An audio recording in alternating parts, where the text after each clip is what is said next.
Pour ce dernier tutoriel sur les modules, nous allons nous arrêter sur quelques-uns non décrits précédemment et qui méritent selon nous qu'on s'y attarde. Veuillez accéder à la page de gestion des modules depuis le menu Extensions, puis Gestion des modules. Cliquez sur le bouton Nouveau et une liste de plus d'une vingtaine de différents types de modules s'affiche. Nous en avons vu déjà quelques-uns comme HTML personnalisé, connexion, contenu le plus lu, dernière actualité, fil d'Ariane ou syndication. D'autres modules sont fort intéressants de par leur fonctionnalité, comme le type de module bannière. Ce module affiche les bannières activées dans le composant bannière. Ce composant est accessible depuis le menu Composants, puis Bannières.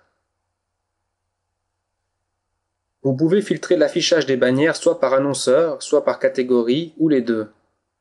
Un autre paramètre consiste à afficher une bannière uniquement si les mots contenus dans la page correspondent aux mots-clés définis dans les paramètres de la bannière. Le module Section, celui-ci affiche une liste de toutes les sections présentes dans votre base de données.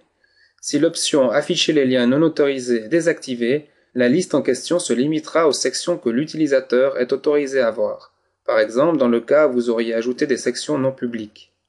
Le module Statistique, celui-ci vous donne des informations sur votre serveur, vos utilisateurs, le nombre d'articles présents dans votre base de données, ainsi que le nombre de liens vers d'autres sites que vous proposez.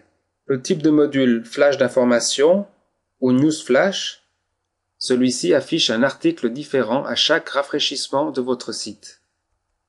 Il peut aussi afficher plusieurs articles horizontalement ou verticalement. Le type de module Image au hasard, celui-ci affiche une image au hasard depuis un répertoire donné.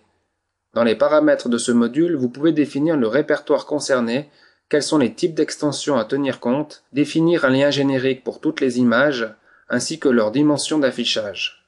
Enfin, le type de module qui est en ligne, celui-ci affiche en temps réel le nombre de visiteurs, soit anonymes, soit enregistrés, qui consultent le site. Pour bien connaître le fonctionnement de tous ces types de modules, vous n'avez pas le choix, il va falloir pratiquer.